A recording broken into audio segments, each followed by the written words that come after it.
Welcome to the official podcast of the British Academy of Cosmetic Dentistry. Whether you're a seasoned dental professional, an eager student, or simply someone curious about the intricacies of cosmetic dentistry, you're in the right place. Here at the BACD, we bring together the brightest minds, groundbreaking research, and innovative practices from across the UK and beyond. In each episode, we aim to delve deep, offering insights, sharing stories, and demystifying the beautiful world of cosmetic dentistry. I'm Simon Chard, President of the BACD, and I'm thrilled to have you join us on this enlightening journey. Let's dive right in. Hello everybody and welcome to this podcast. My name's Lydia, I'm one of the directors at the BACD, and we're recording this podcast with Dr. Fran Brelsford today, ahead of our BACD Annual Conference in November. Fran, thank you so much for joining us and spending the time this evening to chat. You're very, very welcome. So Fran, I feel like I've not seen or heard much from you lately because I know you have done a summer sabbatical from social media. Instagram, and that's where I get all of my updates from you. So what have you been up to? How are you? I'm good. It was a bit of a spur of the moment thing. I just decided to take a few months off just dental Instagram just to have a breather from it. I've been quite busy with friends' weddings and going away and finishing off a couple of other courses. I've kind of taken it upon myself to go and visit everybody I refer to as well. So I've just been doing little bits in the background. Oh, that's really nice. It has been, it's been a bit of a nice breather. Just, I'm ready to start posting things again now. But yeah, it gets a lot sometimes. I bet you have a huge amount of cases to post and show us when you get back to it. Yeah, it'd be good to be back. Good for you. So Fran, yeah, absolutely. It'll be good to have you back. So Fran, for anyone who doesn't know you and hasn't come across you yet, could you just give us a brief introduction and tell our audience a little bit about yourself? Of course. Hi everyone, I'm Fran. I graduated from dental school in Sheffield in 2013, so literally 10 years ago last month. Did Max Flex SHO year up there in VT, and then decided I really wanted to do a restorative course. So I moved to London to do a MSc in restorative at Eastman, which kind of brought me into lockdown. That was our final year, was pretty much when we went into full lockdown at the beginning. I set up an Instagram page around that time because everybody was doing it. It was the in thing. And I didn't have really much to post in the way of clinical cases because we were closed and we weren't working in that way. So I started reading all the recommended reading from the masters that I'd never done and posted some of the papers with like simplified breakdowns on them just as something to do. I'm not very good at sitting still. And I started tagging the authors of them and talking to a few people that had actually written the papers on Instagram, which was lovely. And then I got in touch with David Alleman, who was one of the authors of the papers I was reading. And he said, you need to come and do this Biomimetic mastership program. So it was all online in the middle of lockdown. I think we were the second group ever to do it. And there's like 12 people from around the world. So there was people from like tuning in from California and Calcutta, Belgium. It was really lovely. It's like quite nice to have that connection when you're in the middle of craziness. I kind of found my love for this little niche of restorative dentistry called biomimetics, or like advanced adhesive bio-inspired, I think they're calling it now.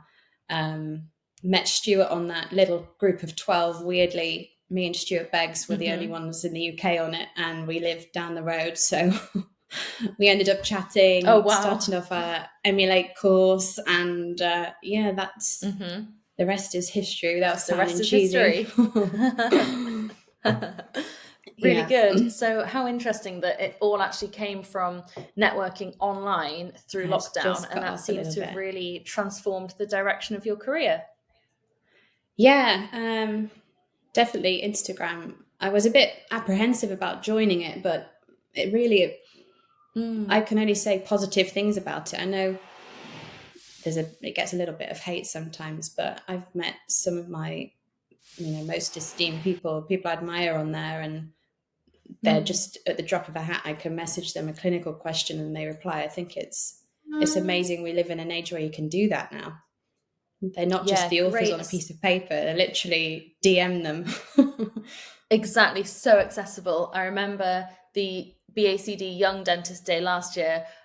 Simon Chard did a talk, and one of his take-home messages was slide into the DMs. And it sounds like actually that's something that you would probably agree with from a dental point of view. Yeah, I feel definitely. like we should clarify. Amazing. And you mentioned just dentistry. Just dentistry. You mentioned biomimetics, Fran. Having been on your course, I feel fairly well acquainted with biomimetics, but for anyone who isn't sure what you mean when you say biomimetics, could you kind of summarize the topic in a sentence or a few sentences? Sure. It gets a few different definitions from different groups, but in essence, it's evidence-based protocols used to restore a tooth via indirect or direct means back to its natural state, trying to mimic the natural sound tooth as far as possible. So it's going that little bit deeper into the biomechanics, the properties of each layer of a tooth, so enamel, DJ, dentine, and trying to mimic the properties and the substrate layers in like a considered systematic approach. You've summarized biomimetics really clearly there, Fran, and I'm really curious to know, for you and your dentistry, what is it that makes you so passionate about biomimetics, and why is it so important for you as a dentist? I was thinking about this all week since you sent me the questions, and it's something I've been talking about with my nurse this week a lot because we've had a quieter one. August is always quiet at our practice. I was thinking, we all get told that if you have 10 dentists in a room, you get 10 different opinions or treatment plans. And I know that's probably referring to bigger cases, but I do find it amazing that still is the case. And it always used to frustrate me as a student or a young dentist when that was said, because I just wanted to know the way of doing something. And I know everyone has a different way of how their mind works, but I'm someone who likes like attention to detail. I like a step to follow. And I love how specific it is and evidence-based. So down to when we take a photo, what loops, what lighting is best, what bond is best, materials, how best to bevel. It's like, I don't know, getting into the real nitty gritty of something. But I think what I've always found frustrating as a dentist is that kind of, it's the best and the worst thing I think about our profession, that you could literally, you're in charge of that tooth and you can do whatever you like in your chair. You've got that artistic and professional license, and we all do things ever so slightly differently. But then I quite like being on the same page with a group of people that we're all doing this very similar stages and feedback with each other all over the world, that, has this kind of, we started using this bond, how do you find this, and are you putting an extra layer here? And I think it's that consensus I like, and that predictability, and I think the same thing. That's it, predictability. That's what successful dentistry comes down to, I think. Is it predictable and is it reproducible? And it sounds like with the biomimetic approach, you really can be reproducible and almost standardize the way that you're doing your restorations and your work. So everything is, there's no deviation from that, or you can minimize the deviation, which probably leads back there's to so many little questions and decisions you're making with every case, more than we imagine subconsciously and consciously, and it takes away a little bit of that, so you can really focus, I find, on your technique and the practical side of it, because I know what's next every time, and I find that less stressful. I know some people I think you're a certain character, or the way your mind works on you. I like that. Some people prefer to, oh, I'm going to try this approach today and maybe this one. And I really like that.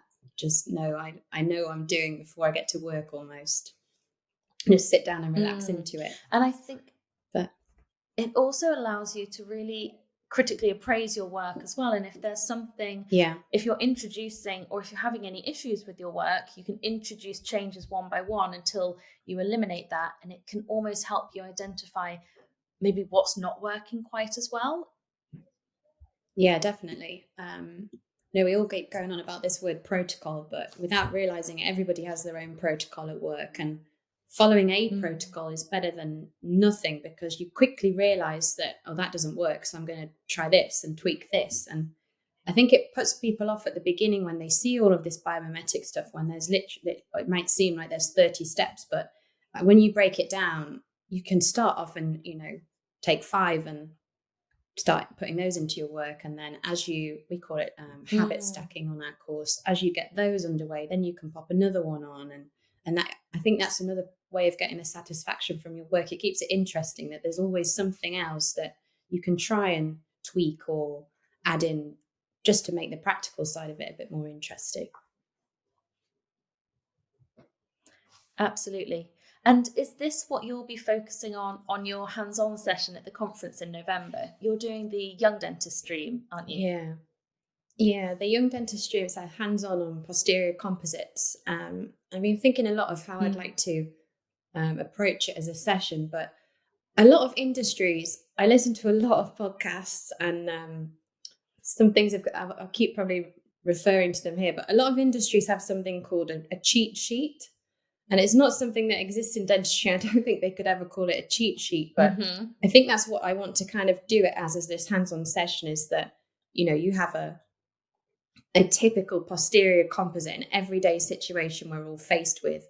And I want to get as much information and the steps involved in how I do that workflow as possible into that session. So down to like how the drawer is organized and at what stages you take a photo, what the settings are, the notes, as well as all the substrate control, isolation, step-by-step with materials. But especially as a young dentist, a lot of this, I'm very aware, looks very intimidating if you've been thrown in there at the deep end, or you see these cases on Instagram. And of course, everyone posts their most beautiful ones and the ones where the steps are clearly shown. But when you break it down, those little questions that are going in your head, if it is on a sheet and you're referring back to it and you're like, oh, I'm going to take a photo here. When you're pressed for time, that's when these protocols come into their own, because you're not questioning yourself. You're just second nature. Oh, I take a photo here. And, down to medico-legal reasons, it's like, we need this one, this one, this one. That's what they're after. You need to put this in your notes. Yes. I think I'm just going to try and use that session to come up with the sheet that you need to do these kind of restorations. And it's that reproducibility and efficiency every day that you can refer back to and think, oh yeah, that's when I would take a photo, and soon it becomes second nature. I might even do like a standard one and then advanced on the other side.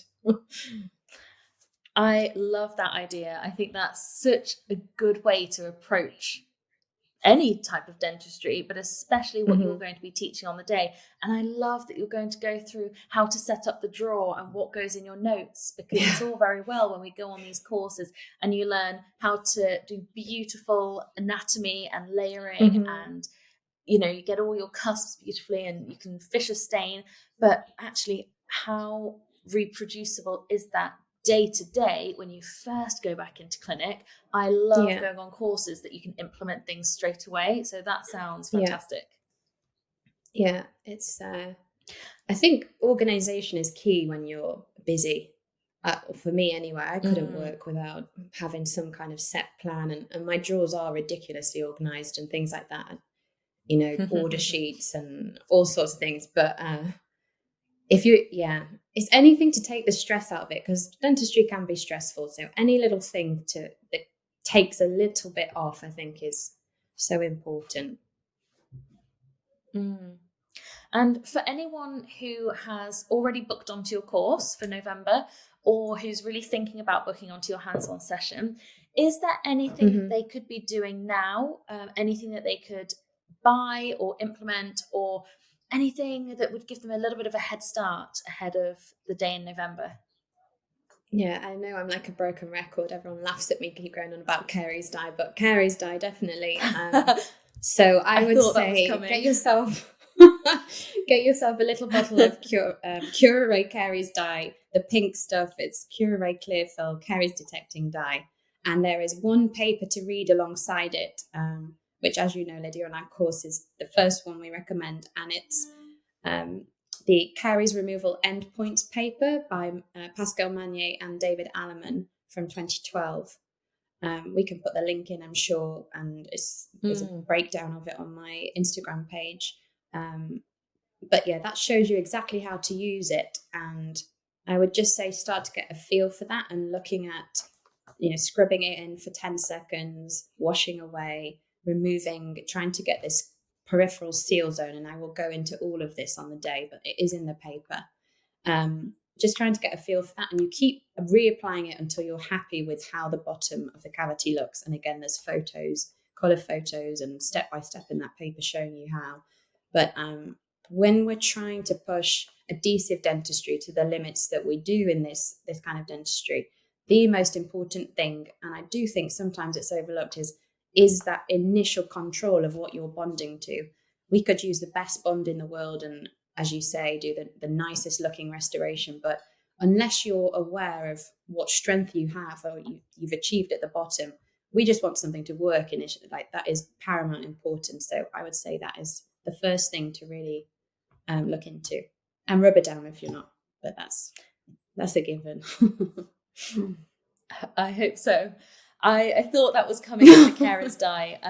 I think that it was for me a massive turning point, because when I did your course, Emulate, with the one that you ran with Stuart, that was a game changer for me in my posterior restorations.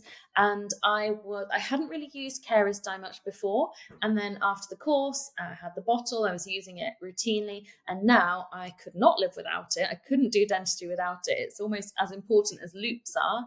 And I really couldn't believe what a difference it made. And one of the issues I was having sporadically before your course was some post-op sensitivity after composites.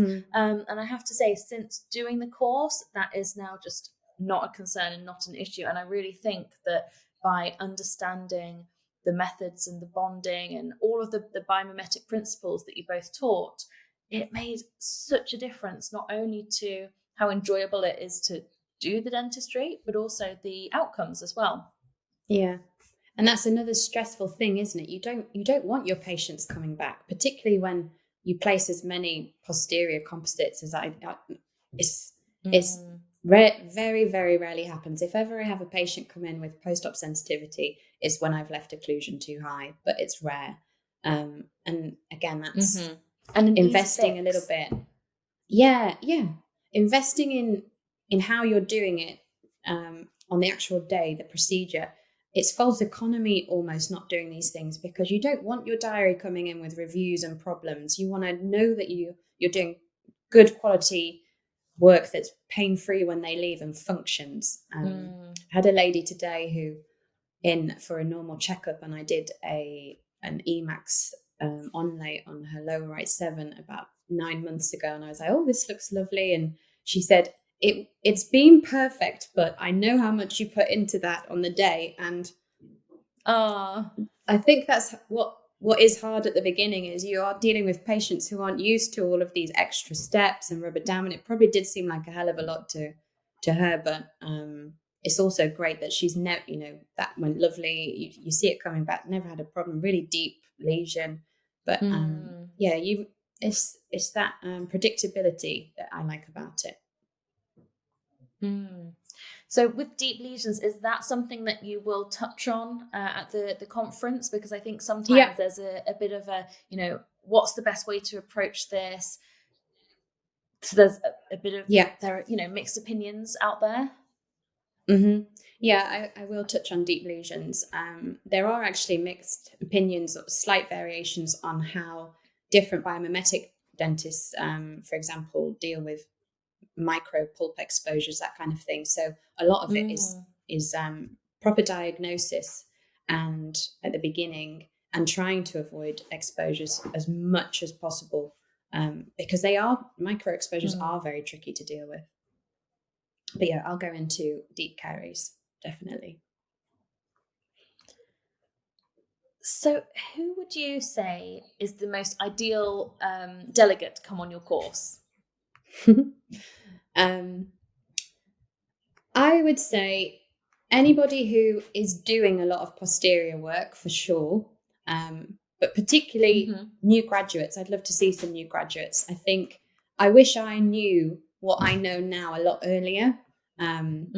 It's that first bit when you're out suddenly after VT, and again, this is where this kind of cheat sheet thing comes in, that you want to take a little bit of the guesswork off your shoulders and focus on getting the experience in good techniques, and you can really focus on your, practical skills, applying it. So yeah, I'd like to see some fresh graduates. But yeah, anybody who does a lot of posterior work and has seen this on Instagram and is interested would be perfect as well.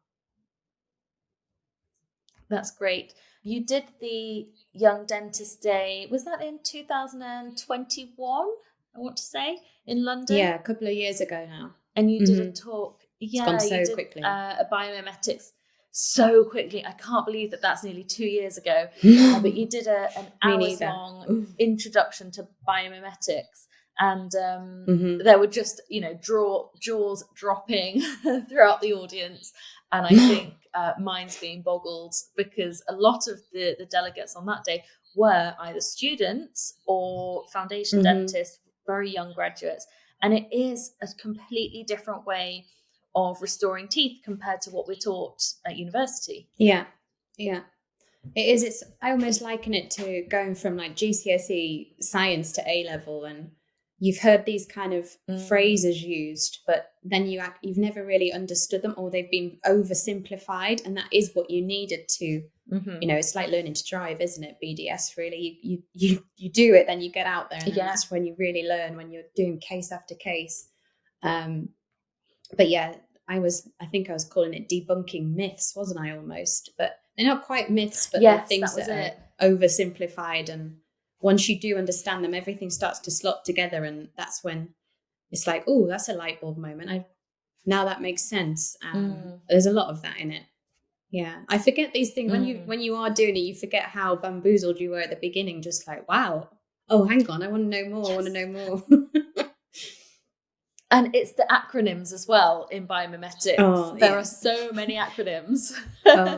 There's almost I think it puts people off, and I can see why. It's almost like this, different language or some kind of cult that only certain people know what they stand for. But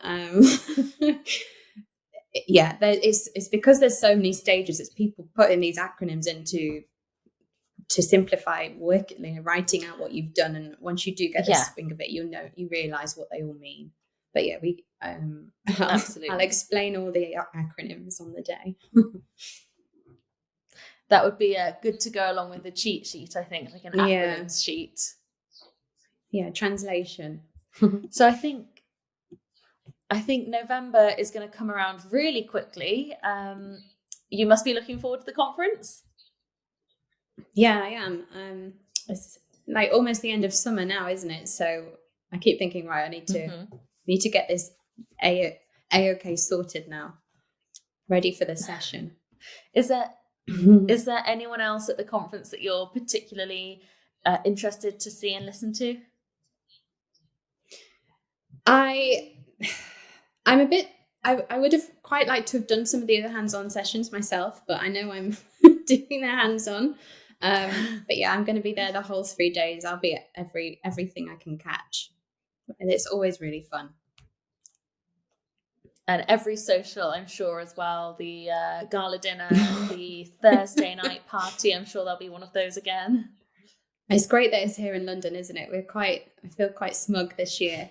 But Yes, the one yeah, in Edinburgh absolutely. a couple of years ago, that was my my first. That was a quite great late one. to all these conferences. It was really good with Manya. Yeah, amazing. What was your highlight of the Edinburgh conference a couple of years ago?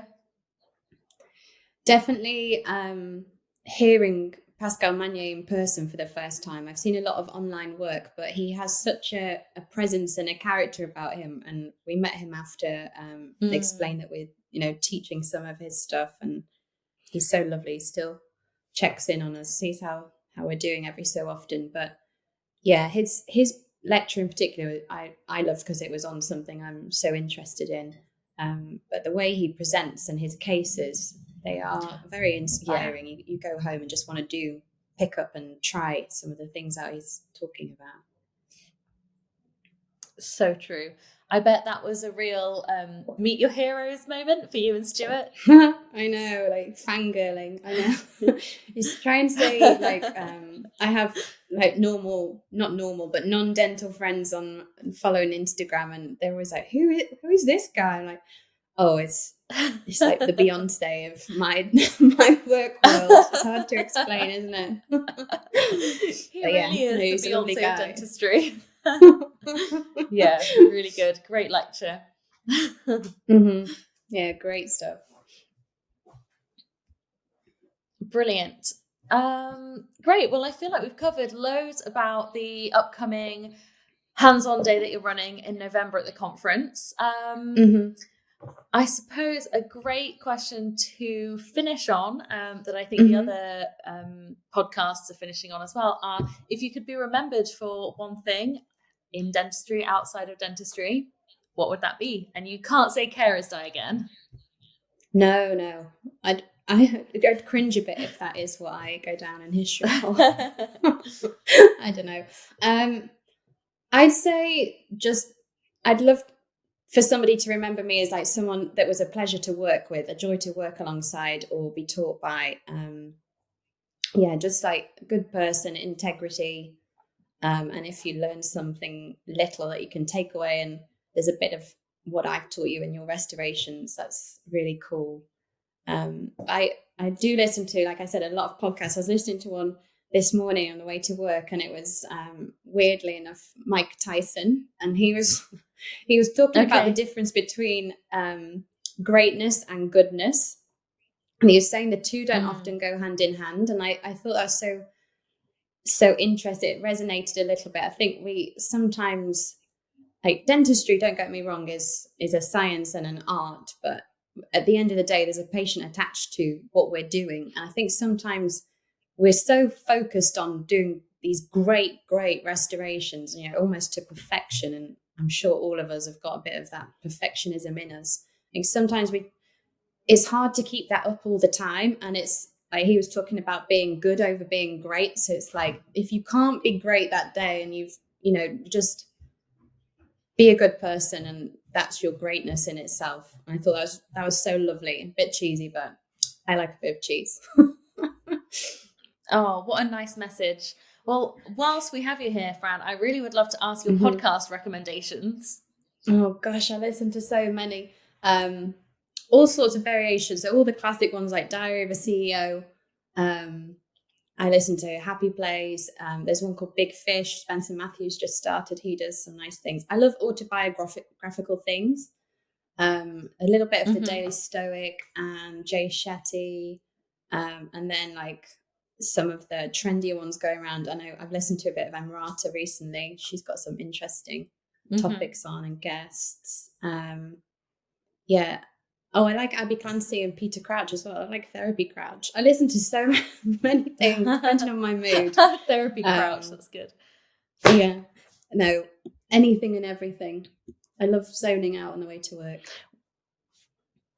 Do you listen to them in the car, or are you walking to work? I walk and get the overground, so it's about half an hour. I'm quite lucky in that respect. Nice. But yeah, I do love a walk and a podcast. It's my like meditation kind of thing. What a nice way to start and end the day. Yeah, and I think it is good not constantly thinking about teeth. It's so easy to when you do love your job, and there's so many little traits and lessons, I think, from different disciplines and different industries that apply, that it's good to kind of take those on board as well. So we are a bit of a unique job, I think. There's so many elements to dentistry that I can't think of a different career that would be so many roles in one. Like, there's art and science and healthcare. You're self-employed. There's a business side, finding materials for yourself, marketing, cost. There's a lot to it. Communication, the medical legal side. So I think any help is much appreciated. Little lessons you can learn from other people. Yeah, absolutely. Well, that seems like a great way to kind of end our podcast today. Lessons that you can learn from other people, because I'm sure there will be so many lessons that our members will be learning from you in November at the hands-on day. And I'm really looking forward to seeing you there, catching up with everyone. And yeah, thank I'm you looking so forward to much it. for It'll be spending good time fun this evening.